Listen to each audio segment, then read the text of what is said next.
Welcome everybody to episode 3 of PT Shop Talk. I'm Casey Hansen, and with me today is Nick Doling. How's it going, Nick? Pretty good. Pretty good. Another Tuesday in paradise. Yeah, that's what I always say. Did you happen to stay up late and watch the football game last night? No. And now that you mention it, I forgot to even look and see who won. Oh So wow, I could break the news to you, huh? did Alabama hold on and win? They did not. Oh, okay. Good for the Georgia. Bulldogs. Yeah, they definitely came alive in the second half there. The score is maybe not reflective. I don't know what the final happened to be, 30 something to 19, but yeah, Bama threw a pick six there at the end, which kind of skewed that score a little bit, but Oh, okay.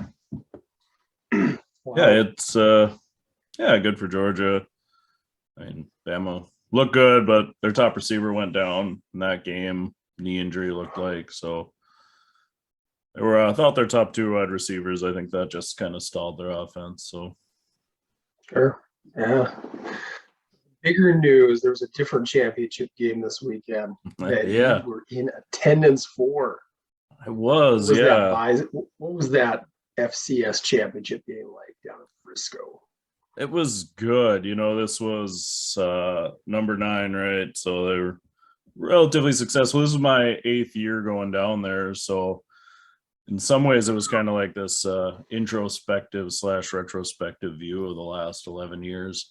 Where I was when I went to the first one to where I am now, quite a bit different. A lot of things have changed, man. When we first went down there, Frisco wasn't a whole lot there as far as businesses went. I mean, it was kind of on the outskirts. Dallas, Plano was where we spent most of the time. That had filled in a little more. We spent a lot of time kind of in the downtown Plano area. They call it the legacy shops. There's a lot of places to drink and eat and shop, and that was kind of a byproduct of that first year NDSU was down there. The pep rally was down there, so that's just where we knew. Mm-hmm. And then we went down there this year, and a lot of the places we used to go to were closed. COVID hit them pretty hard. So It's a bummer. yeah, but there's still a ton of buys and people. Some of the old haunts like Scruffy Duffy's still rocking and rolling down there. All your sports bars that people all go to down there are all still open, but some of the smaller places we used to go hang out, like the Ginger Man used to have all these beers on tap. It was kind of a cool little bar. They were closed. Some of the barbecue places we used to go to were all closed. I mean, there's still plenty of barbecue in Texas, but Yeah. I've only made it down there one time. That was 3 years ago when they beat Eastern Washington.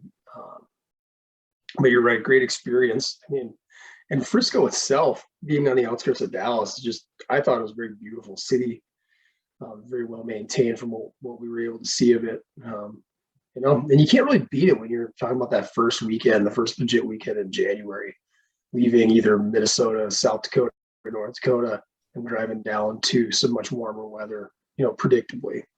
yeah, we left in a blizzard. I mean, there was no travel advised when we left. I think it was 16 below.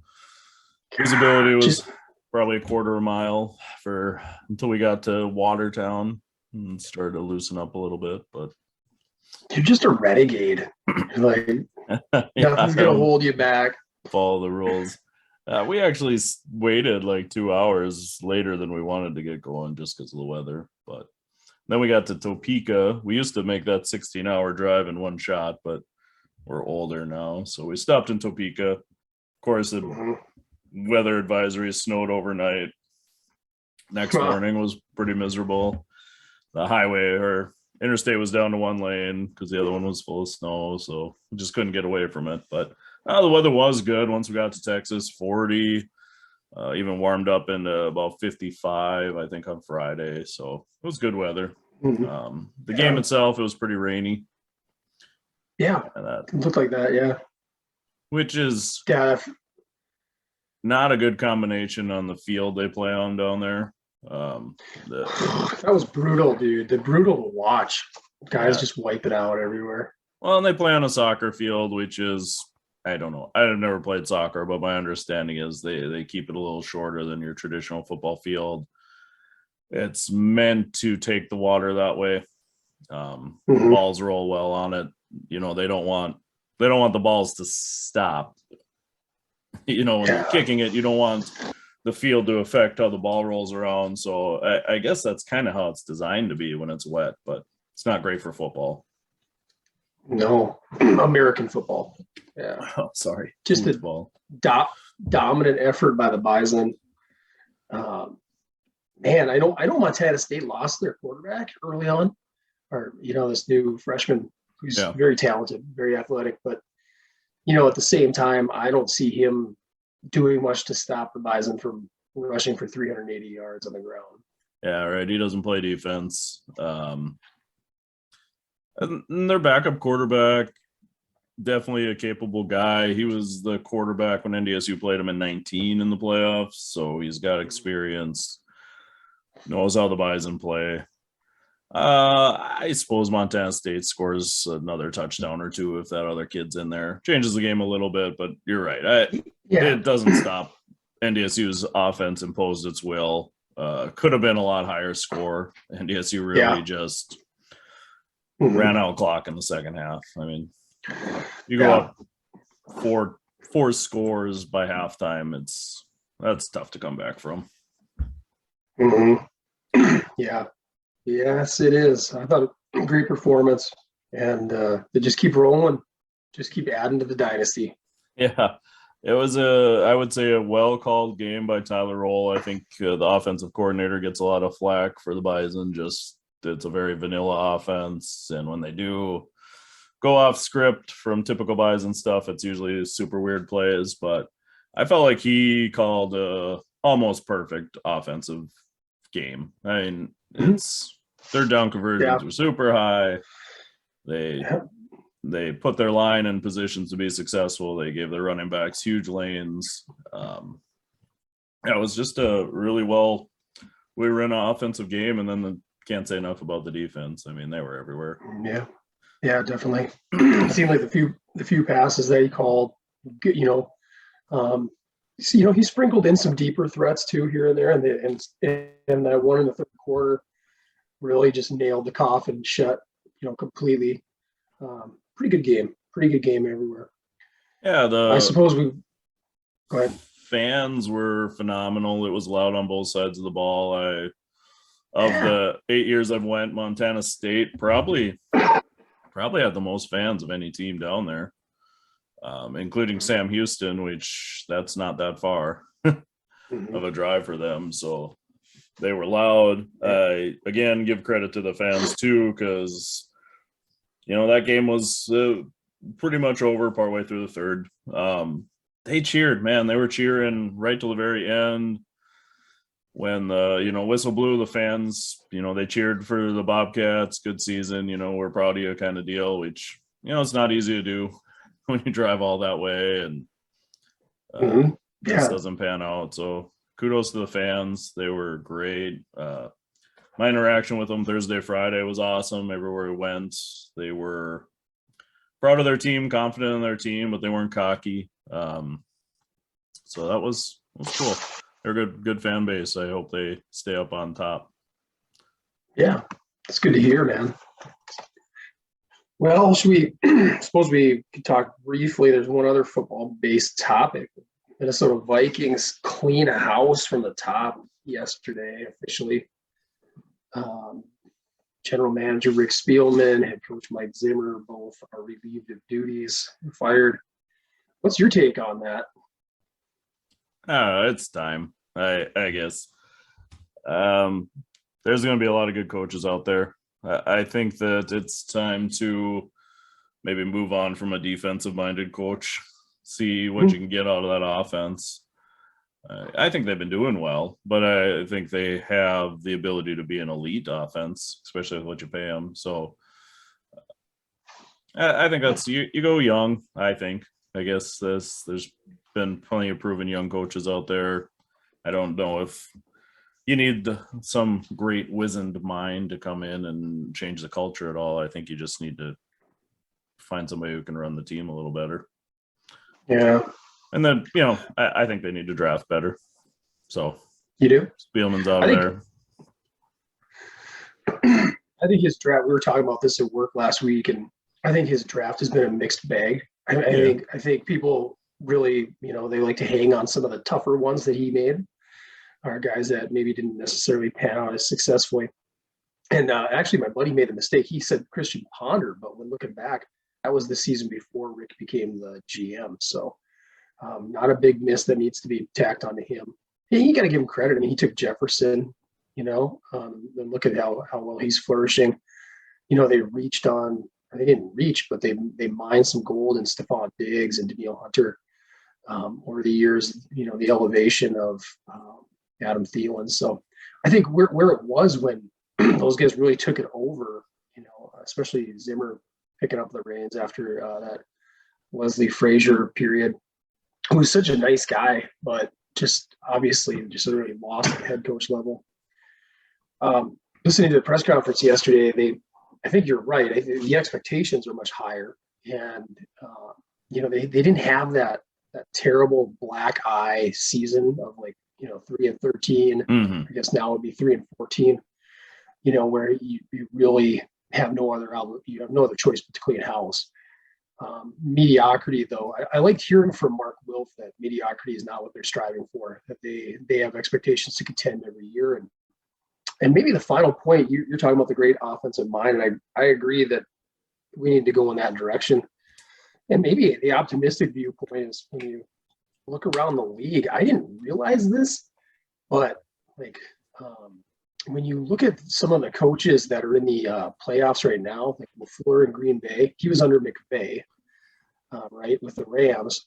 And both of those guys were actually part of, I believe it was Jay Gruden's team in Washington. They were the Redskins. And then so was Kyle Shanahan. Now, obviously, his dad, he came up under his dad.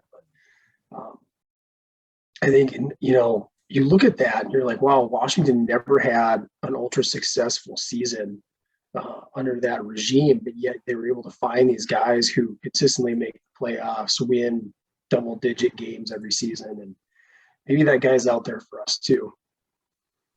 Yeah, I think that there is a lot of good young coaches. Like I said, the Shanahan McVay disciples are out there now. You're starting to see that. These young coaches that just understand the game.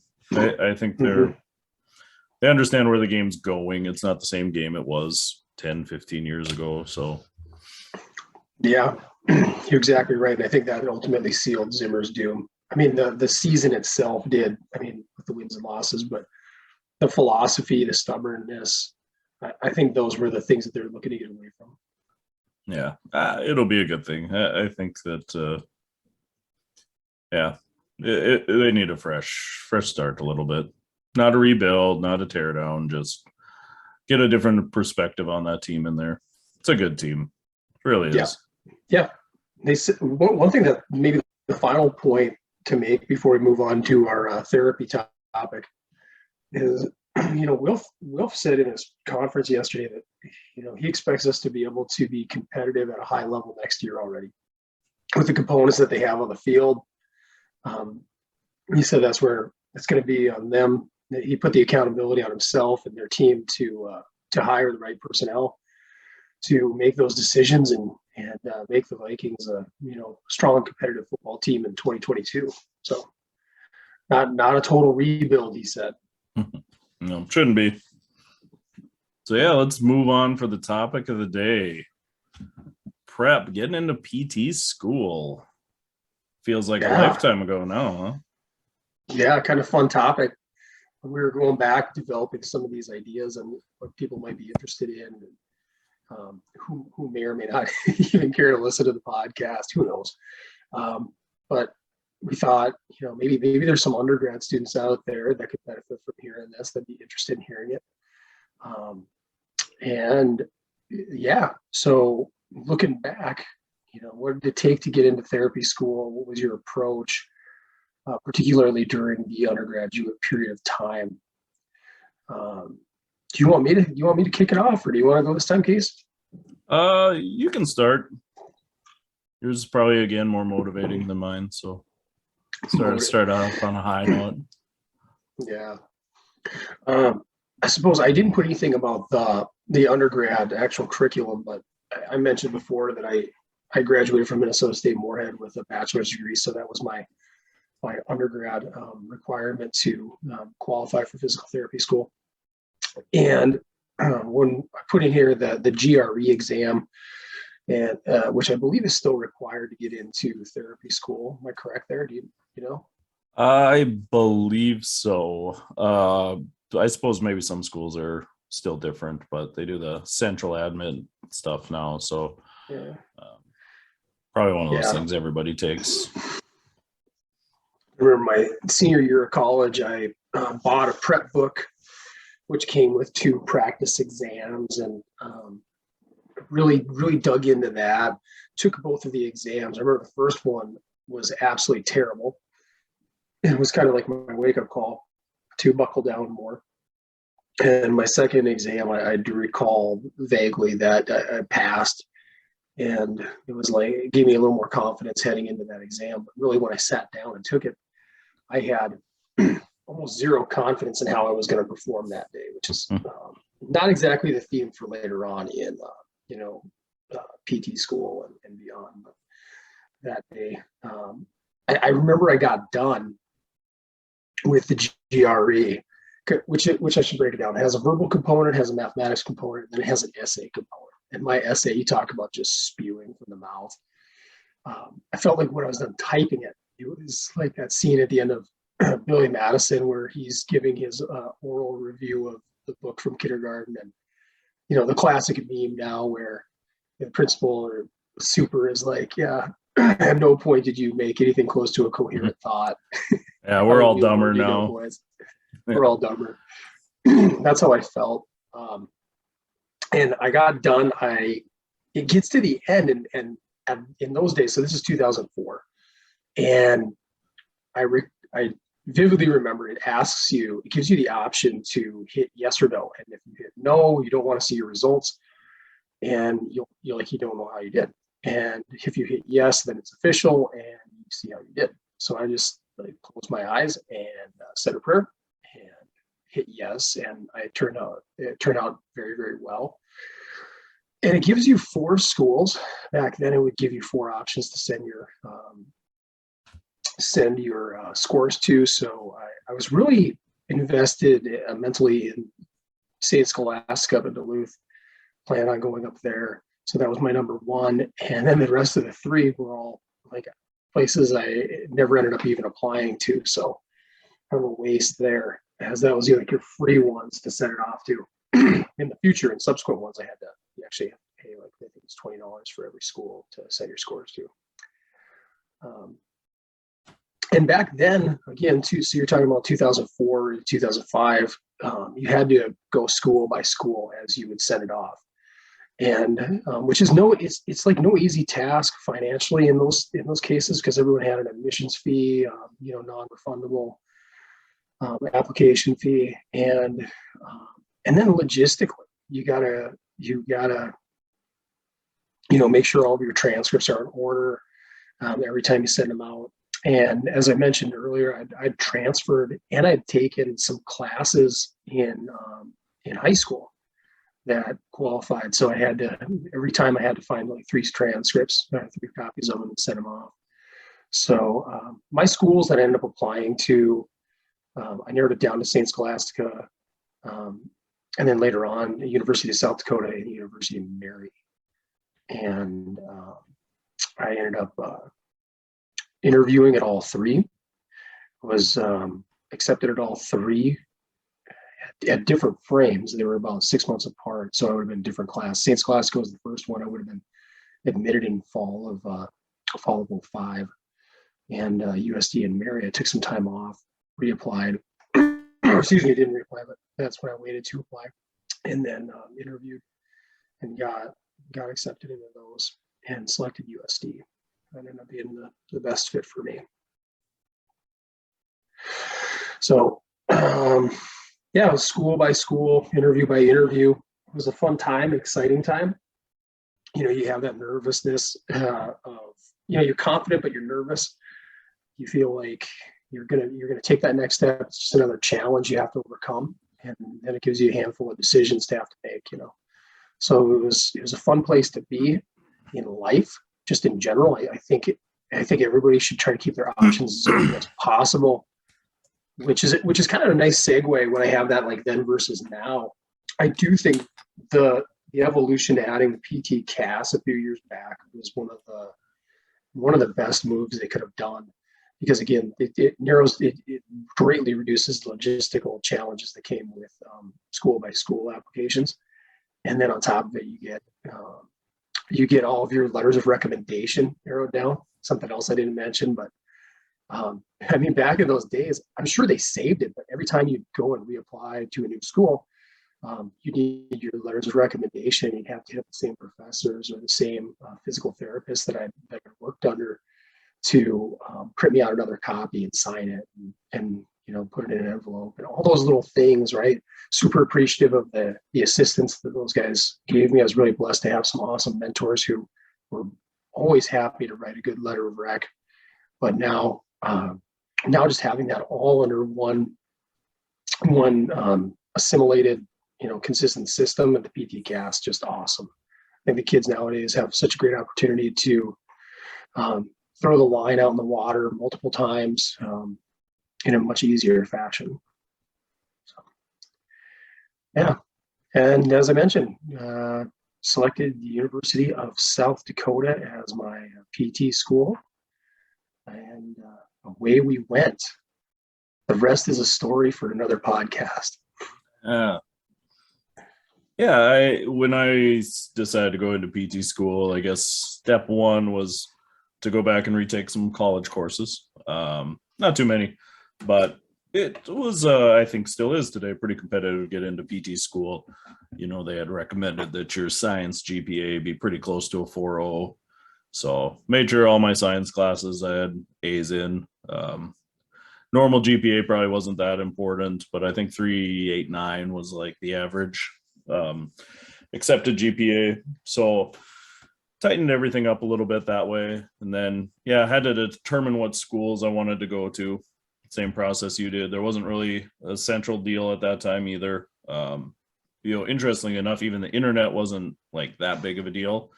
So most of those universities, you'd have to go on to their website and request like a submissions packet, and they'd mail it. Yeah. There was really nothing online. You'd get, the big envelope with all the stuff you'd have to do, and every school was different. Some schools required calculus, so I had to go and take calculus. Some schools required stats, some didn't. At that time, the split was probably 60-40, whether you needed a degree or not. A lot of places were still doing the 3 and 3. That seems to be probably less favorable now than it was then. Then prepping for the GRE was an interesting deal. You get the book, same as you did. I had the practice book, took the practice test.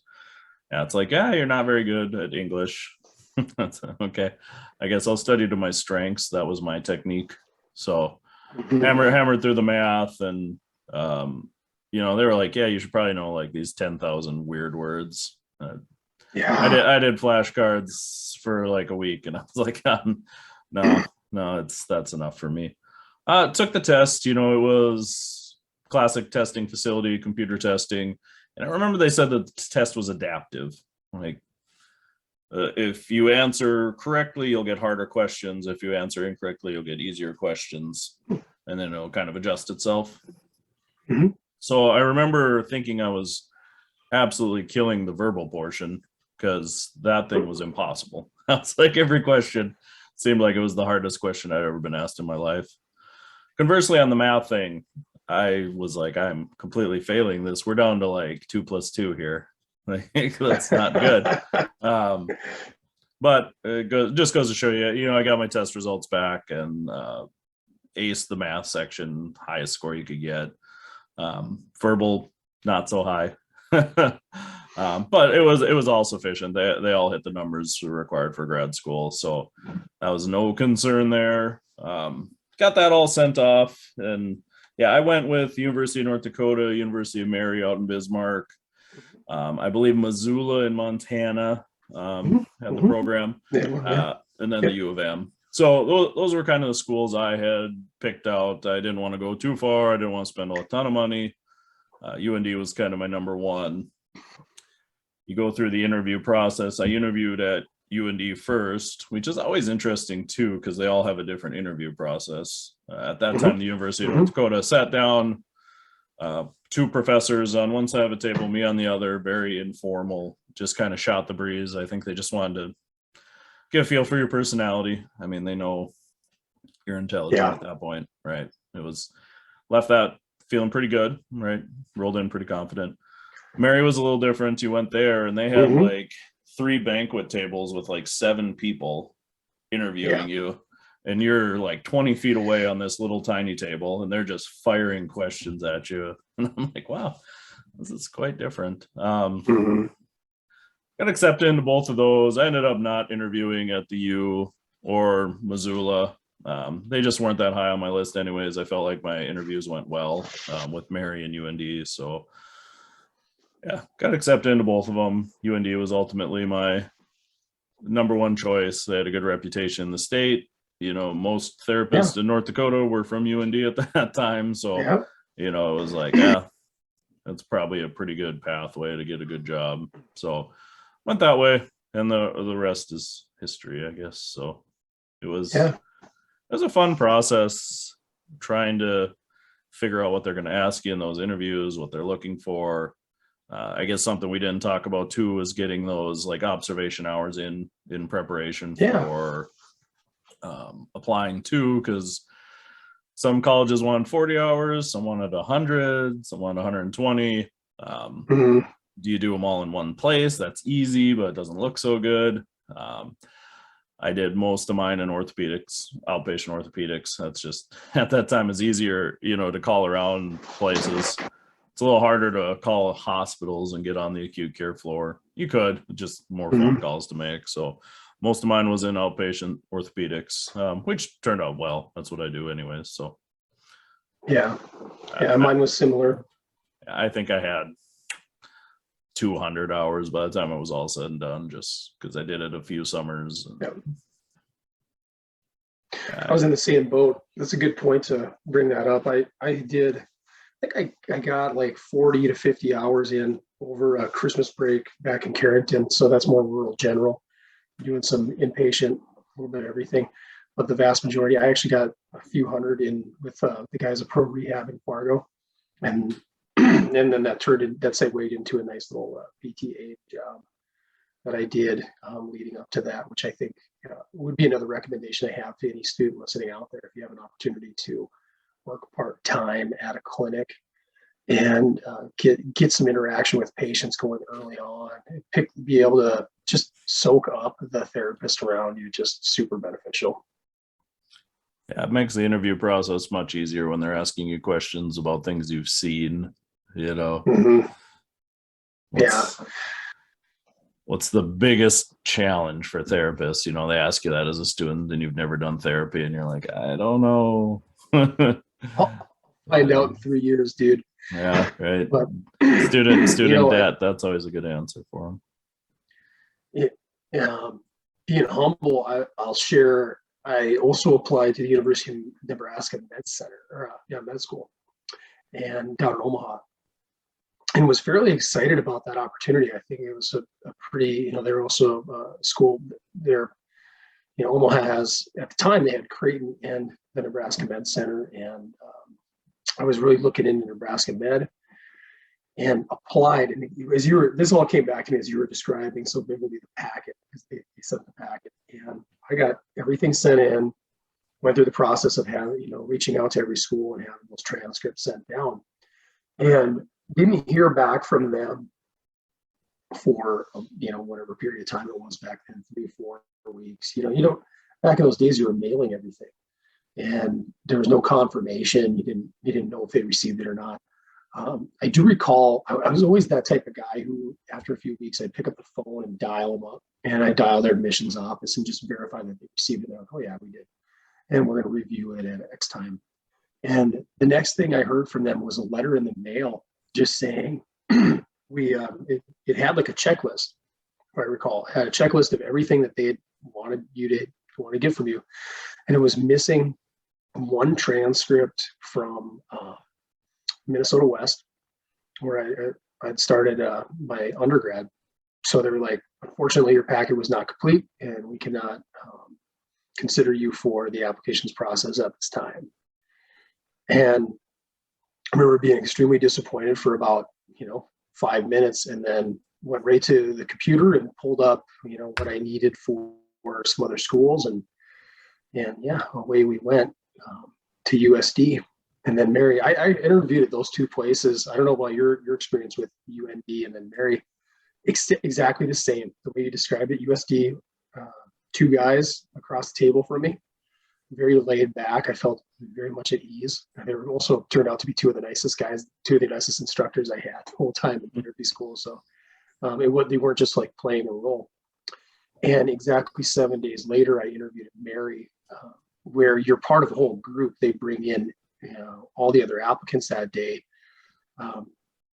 which is just an interesting dynamic to begin with, right? Because everybody's kind of jockeying a little bit. It feels like you don't get the honest interaction with anybody. I feel like you get two subsets, and this is just me. I could be wrong. You correct me.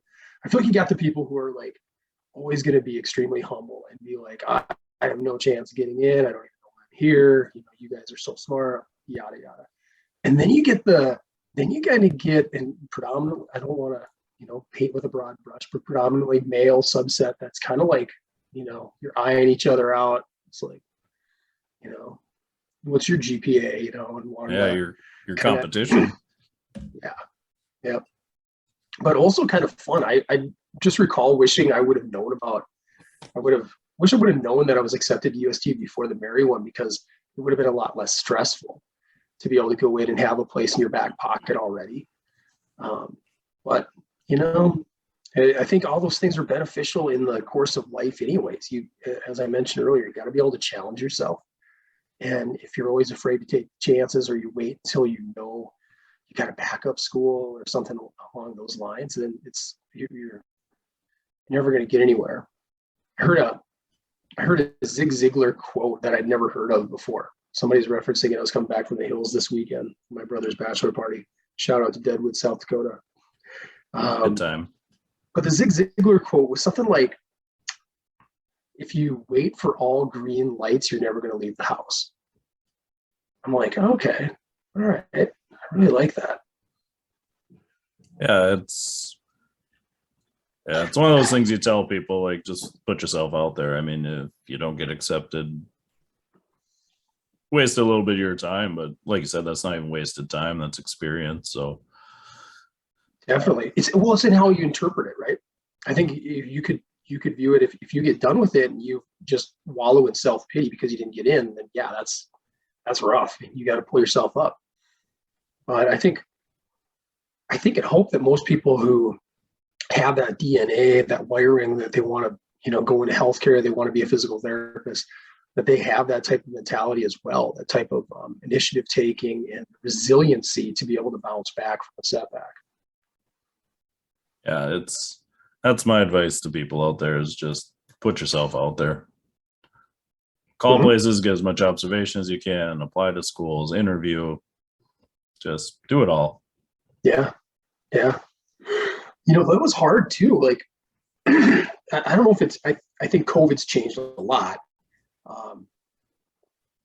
But at the time, I remember trying to, again, I was living in Fargo and I was trying to get some observation hours in with like Merit Care at the time. And they would not take anybody for more than 10 hours at a chunk.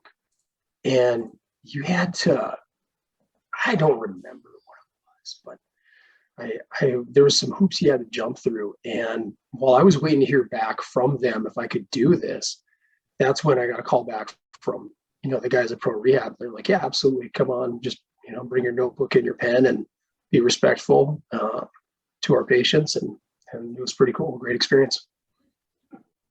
Yeah, I had a pretty poor observation experience as well. And maybe that was on me, but it was an old Dakota clinic back in the day.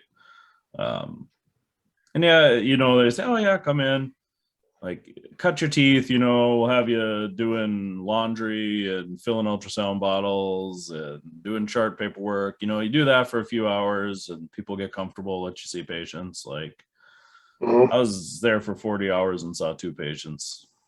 I mean, it's just Oh, brutal. yeah. You know, I literally was just used as an aid to Mhm. do the housekeeping. That was unfortunate, you know. That is. The one patient I saw was because the therapist was like 100 pounds and he was 300 and they needed an extra hand. So I was like, so there's, You're just the hired muscle. yeah, right. And again, maybe I should have spoke up more. You know, you're a timid kid. You just do what they tell you to do. Yeah. There's good observations out there too. I would say that to students. You know, if you don't like your situation, there's good observations out there. Make sure you see patients and get some experience. Yeah, I'd agree with you. I'd definitely say that for our private practices in Big Stone, we definitely encourage that. We like to take them on as long as we have a decent enough ratio. There were times here in Marshall where we'd have, you know, maybe 2 actual PT students with us, like first year, third year, maybe a PTA student from Lake area, and then you'd have a couple of like college guys. Sometimes we'd have a high school kid doing some shadowing, and then it gets to be a little too much in your practice. You got too many students kind of wandering around, and you got to make sure you have the right patient case too, because Mhm. to that point on the other side of that table, you can see now where some patients aren't necessarily 100% comfortable having another person in the room or having a student observe, stuff like that. So, Yeah. Be understanding of that too. yeah. I don't know if that was my case, but Yeah. they just had too many ultrasound bottles to fill, man. They were flying through that stuff like you wouldn't believe. I don't know Yeah. what they were doing with it, but Yeah, I had some great experience doing lots and lots of laundry, but that was after I became that PT tech. yeah. Yeah. But I suppose Cool. it's time to roll into our top 5. Yeah, top 5.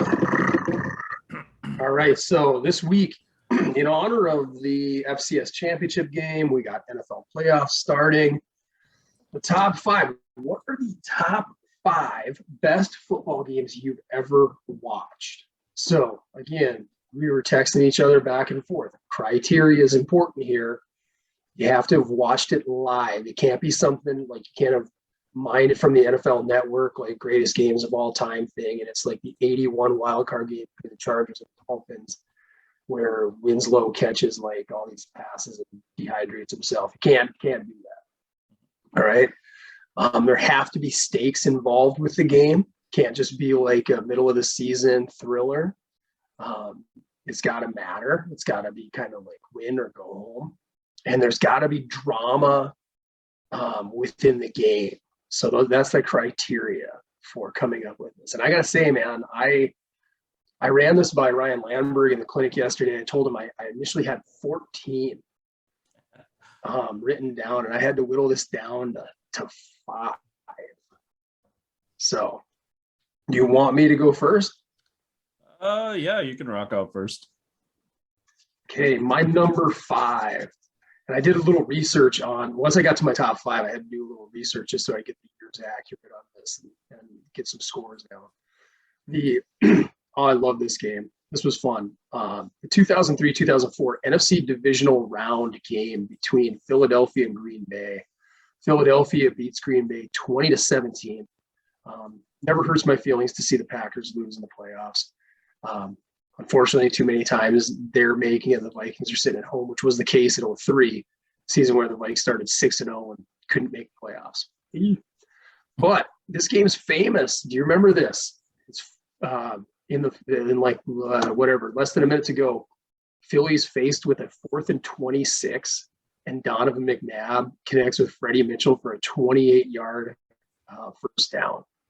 And then they go out there and kick the game-winning field goal. So just super exciting finale to that game. So that's my number 5.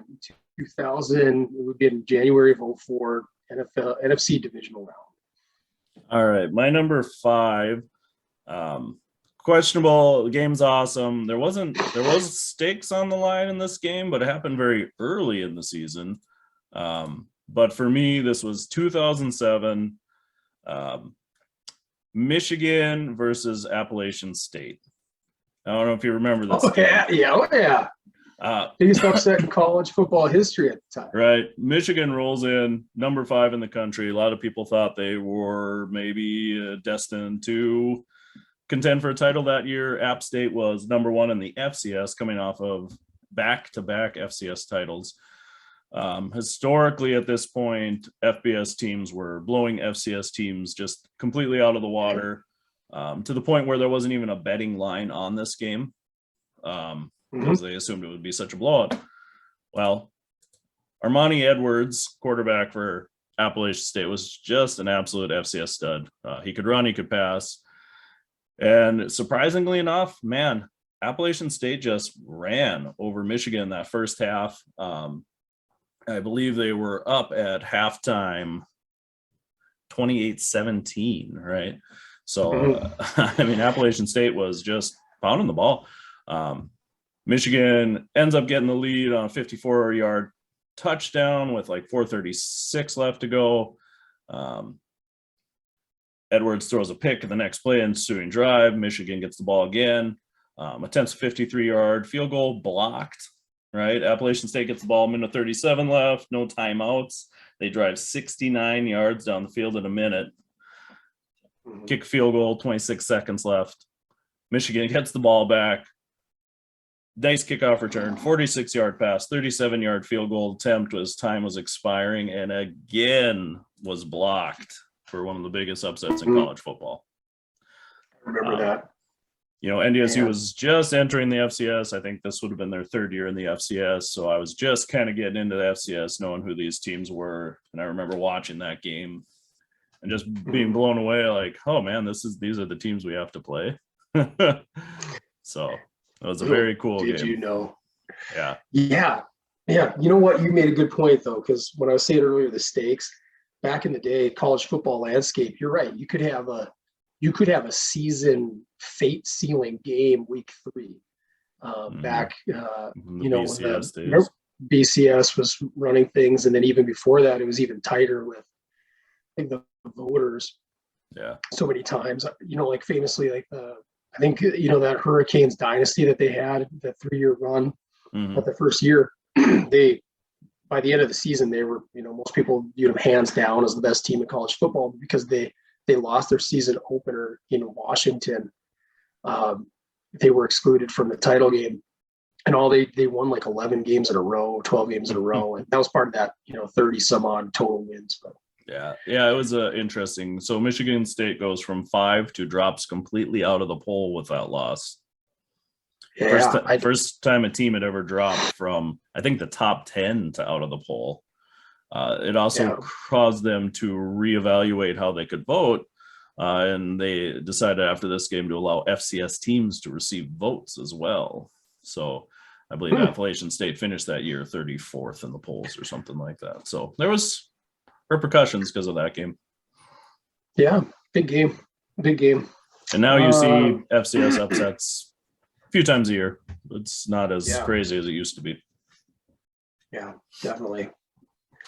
My number 4, and this is special to me because it was like right when I was really getting into football for the first time. The 92-93, so this would be January 93 AFC wildcard game where Buffalo beats Houston 41-38, famously coming back from they were down. I looked this up. They were down 35-3 in the third quarter. Like it was 28-3 at halftime at home, and you know, you think of a halftime rally, but I guess they came out in the third quarter and Frank Reich threw a pick 6. So Houston just added to their dominance to kick it off, but Buffalo stormed all the way back. And again, Frank Reich, being the backup quarterback, led them to this come from behind victory in overtime. Just awesome. I'm tuning into these games because I'm so young, but I'm realizing they're important. And production values have changed immensely on games, right? But even back then, you got the impression as a kid, these games are important and they matter. So I better pay attention so that I could talk with my buddies about this on Monday when I'm in school. And couldn't believe what I saw. My mind shifting. We're thinking about talking about Warren Moon and how amazing Warren Moon and the Houston Oilers are. And instead, by the end of the game, you're like, oh my God, Buffalo's amazing. And you're so impressionable. I would have been like about 11, 12 years old. And you're just watching that. You're like, this is incredible. Frank Reich's maybe the greatest quarterback of all time. Yeah, that didn't pan out, but no, good coach though. Yeah, really solid coach. I do like his coaching style. Yeah. So that's my number 4, the January '93 AFC wildcard game. All right, my number 4, 2003 Fiesta Bowl, Ohio State versus Miami. It was man, rolling into that game. I was in high school at the time. Miami was like the coolest team. There was like no team with more swagger than Miami. And they were putting like half their team into the NFL every year. It was unbelievable. I had just been following it all year long. Willis McGahee was just blowing records apart. Yeah. Like the greatest running back of all time. So both teams undefeated rolling into the game. I looked it up. I think Miami had 12 players drafted from that team. McGahee goes down in the fourth quarter, knee injury. I think it's ACL, PCL. ACL. I think there might have been some other ligament damage there. He ends up coming back, having a decent career in the NFL. But he didn't have a great game, but it's just kind of how the game panned out with double overtime. Miami hits a field goal at the end to go into overtime. Miami scores first, right? Like Ohio misses on the fourth down conversion on a pass to the end zone. Fans rush the field because they figure out Miami won, but nobody saw the flag for pass interference. So they have to reset the field, get everybody down. I'm watching this in high school. I'm cheering for Miami. I'm super angry. Ohio scores, gets the ball back, second overtime, scores. Miami just can't get it on fourth down, ends the game. Ohio State wins 31-24. It was just a awesome game. The game itself leading up to that too was like one of those defensive battles where you're like, man, this is a slobber knocker here. So it was a good game. Mm-hmm. I just think the Miami coming in, I was, again, impressionable too. I was cheering for the team just dominating, and now all of a sudden Ohio State won. My mind was blown. I kind of became an underdog guy at that point. Yeah, I was a big Hurricanes fan for, I don't even know why. But yeah, cool. that role is, as I said, they were the most talented team ever. I still stand by that. The 3-year run that they had from, the 2001, and then this is who would have been the end of the 02 season that we're talking about. You're right. The McGahee injury is brutal. I bet you can still find it on YouTube. Just disgusting, nasty. Yeah. But I still see it in my mind. I think he famously got drafted 3 months later. He was doing his rehab, and he was. They just. I think did the Broncos take him? I don't remember who took him. Whether it was the Broncos or the Bills. Bills, maybe. Yeah. First round pick, I believe, with a blown ACL, and you weren't that far removed from an ACL being career ending, Yeah. So that was a big leap to pick him, not knowing what would happen. Yeah. Yeah. You're right. A lot of drama in that game, some questionable calls too. A lot of questionable calls. Wow. Very good. Very so good. That's my number 4. Yeah. I was similar, really quick, like almost an honorable mention on that, but it would have been like, I think it was the 96 Rose Bowl would have been, where Jake Plummer was playing for Arizona State and beat Ohio State. That was fun to watch. My number 3, Super Bowl 51 in, I think it was January or February 2015. New England famously comes back, beats Atlanta. They're down 28 to Mhm. 3 in the very end, towards the end of the third quarter, down 28-3 in the Super Bowl. Touchdown Tom terrific, leads them back. Julian Edelman makes that ridiculous, insane catch, that they reviewed ad nauseum during the game. Very clutch play. I mean, just really, really, really great game to watch. I know New England became over the years, they've become very polarizing. Tom Brady's very polarizing, but I'm a fan of greatness too. Watching that occur live, where we were at, our kids are pretty young, so we were at a Super Bowl party with some friends, and then at halftime we leave, and I get home, I'm like, oh wow, Atlanta's still holding on. They're really committed. They're going to win this game, and we start prepping for the week to come, doing dishes, stuff like that. And you look over and you're like, oh, okay, New England's kind of scratching in there and making some plays happen, and push it. I think they took it into overtime, right? And they won by a touchdown in overtime. Yeah, I left at halftime as well and did not watch the rest of that game, sadly. So I assumed it was over. I went to bed. Yeah. It's a spoiler alert too. It would be the only Super Bowl that I have on here. So it'd obviously be, in my opinion, like the greatest Super Bowl game ever played.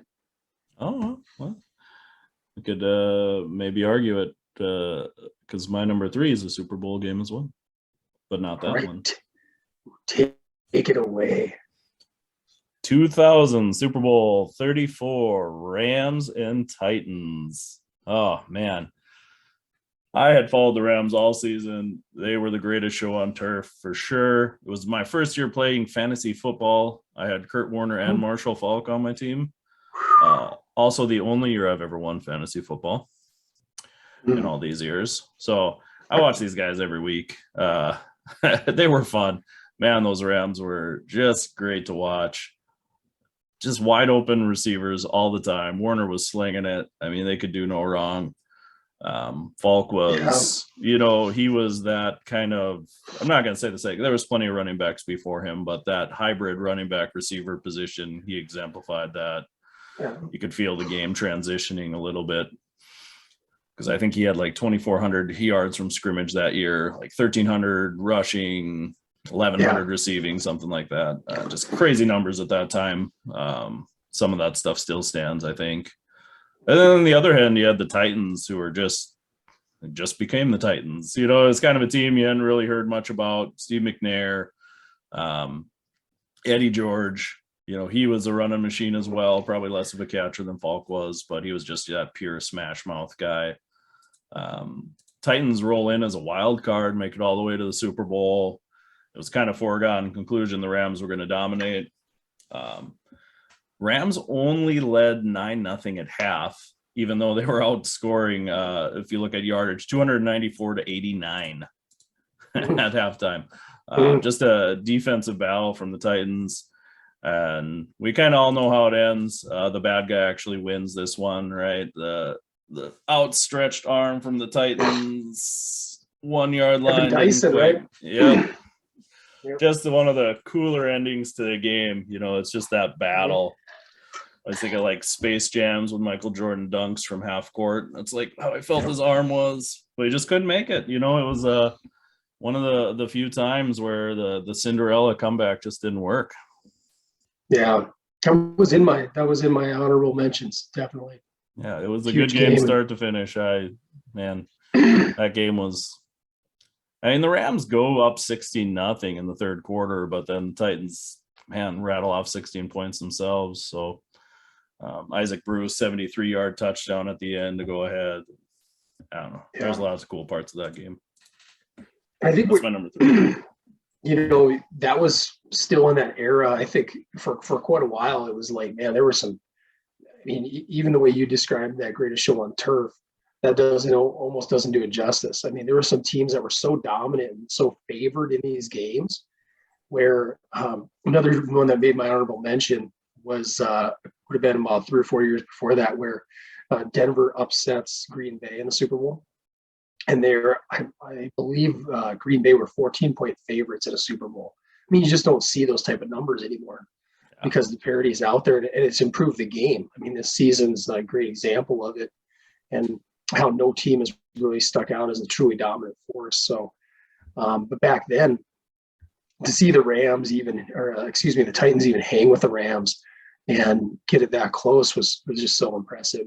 And yeah, the famous 1 yard short, which is in reality, it's closer to about 3 yards short because where his knee was down and stuff. Yeah. All Looked that cool, stuff. though. But it did. Yeah. And that's what's famously, I think, known for. All right. My number 2, the 2005 FBS championship, the Rose Bowl, the famous Rose Bowl. Texas beats USC 41-38. Superman performance from Vince Young. I was such a big Vince Young fan. That like going back the year before when they beat Michigan in the Rose Bowl, and that guy, I just thought he had so much confidence and swagger, and could just do everything. And he beats not one but 2 Heisman Trophy winners from USC at the same time. I mean, the USC team was very loaded and talented as well. A lot of NFL, not just draftees, but contributors. Matt Leinart, Reggie Bush, just very, very solid. And the game was so back and forth. That's what I remember loving about it. It wasn't like, and there were some points where you thought somebody might start taking the game away, but then the other team would kind of counterpunch. Some would go their way. And just an awesome, awesome game. In doing my research, I found out also, this is also speaking to the era, but it was the final game that the great Keith Jackson ever called as a commentator. And I mean, that adds value to it. I think that I'm a nerd like that. I think that has meaning to it, being able to hear his voice and call that game. Just exciting top to bottom. Both teams were undefeated. I think that was the first time that had happened under the BCS system. I mean, just an awesome game. So that's my number 2. I can't argue. That was also my number 2. Probably the cool part of that game, I think, was just the buildup all season long. I don't know if I haven't looked this up, but I have to imagine it's one of the few times USC was number 1 all season long. Texas was number 2 all season long, from start to finish. Like I said, both undefeated. USC, I think, had a 34-game win streak going on. Texas had a 19-game win streak going on. So just these huge just forces that you just knew all season long were going to meet up. I mean, and again, you said a ton of players. I think 13 people in that game got drafted. So ton of talent. It was just a cool game. Definitely. You did get that feel a little bit with like 6:30 left when USC goes up 2 touchdowns. Like, oh man, I don't know if Texas can do it. They've been moving, but I don't know if they're moving that fast. Vince Young had an all right game passing, but there's no way he can run as well the way to the end zone twice in 6 minutes. And he did, dude. Danced into the corner. That's one of the coolest college plays ever. Oh man, that one and the one where he's like, I remember it was the Sports Illustrated cover where he was diving into the end zone. It just seemed like he was floating on air, and I think it was like Superman Exists or some type of schlocky title, but just an amazing performance. I don't remember how much total offense he had in that game. It was 500 yards. I think 470 something. God, it was nuts.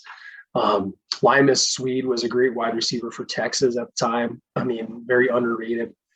And you're right. I mean, they didn't have easy runs either, because I'll just drop 2 games, but early in the season, Texas had to go to Ohio State and beat a very, very good Ohio State football team and in Columbus. And I believe and then that same year, a few weeks later, USC had to beat Notre Dame. And that was the famous Reggie Bush push game where the final seconds of the fourth, he pushes Leinart into the end zone, and everybody argued that it should be illegal, but they come back and beat Notre Dame, who is very, very solid in their own right.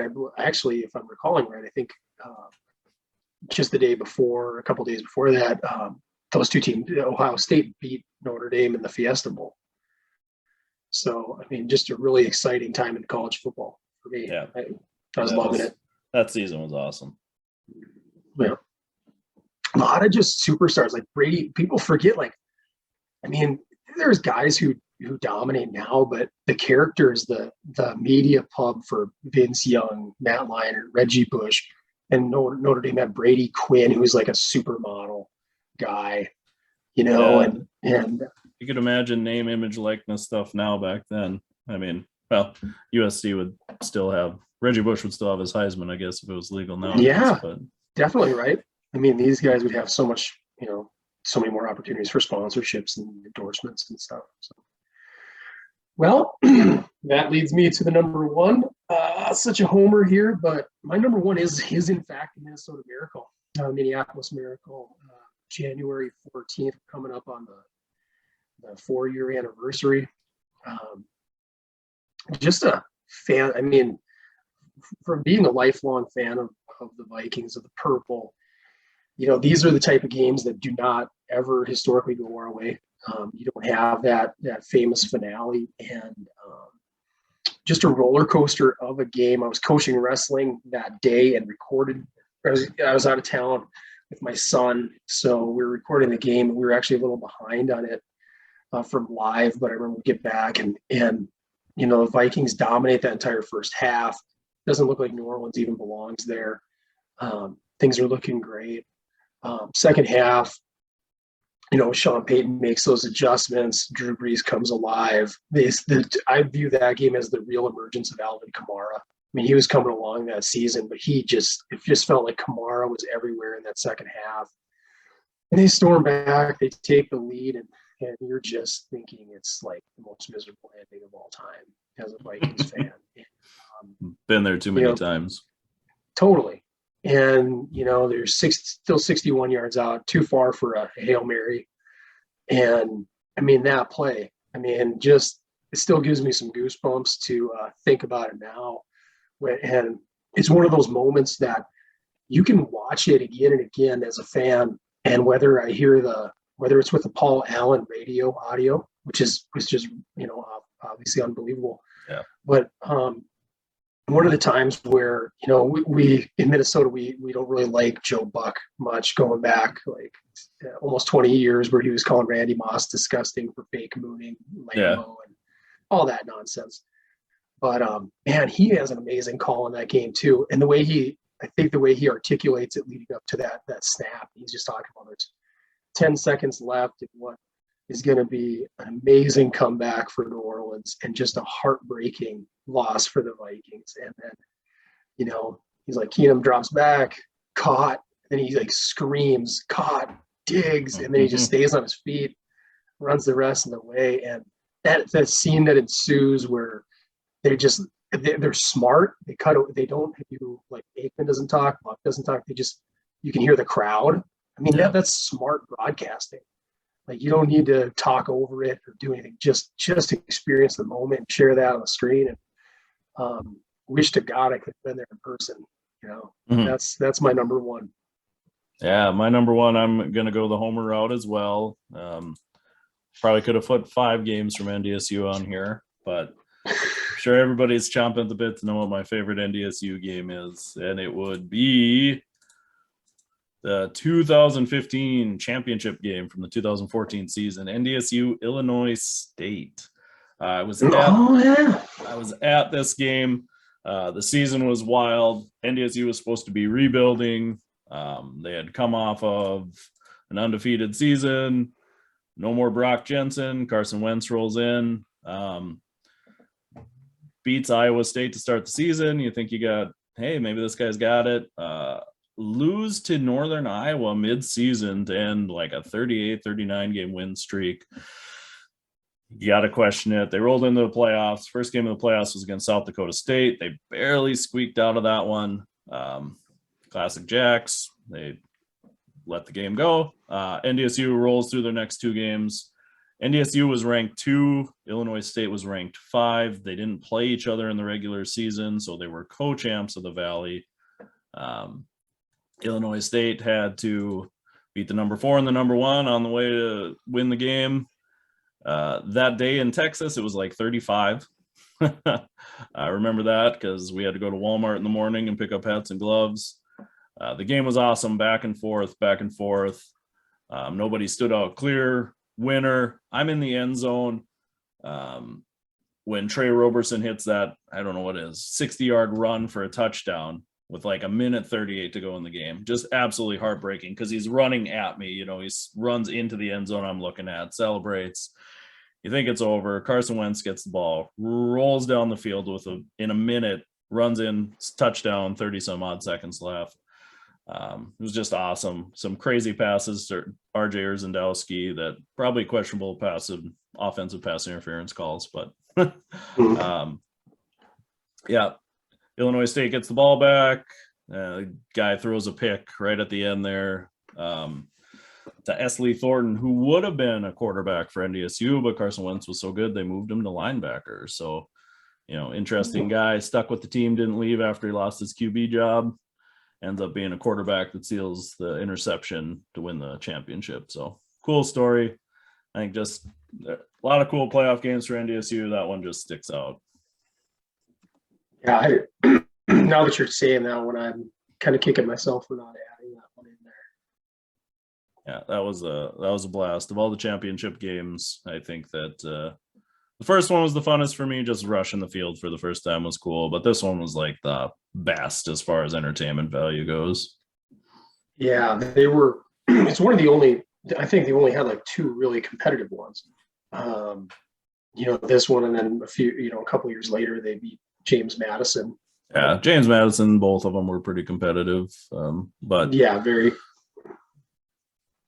But yeah, this game, and I could have split on the James Madison interception at the end in the end zone. That was pretty solid too. But like I said, I didn't want to do 5 NDSU games. The issue I have with the James Madison one is like, if you're just a casual fan, you're not a Bison fan.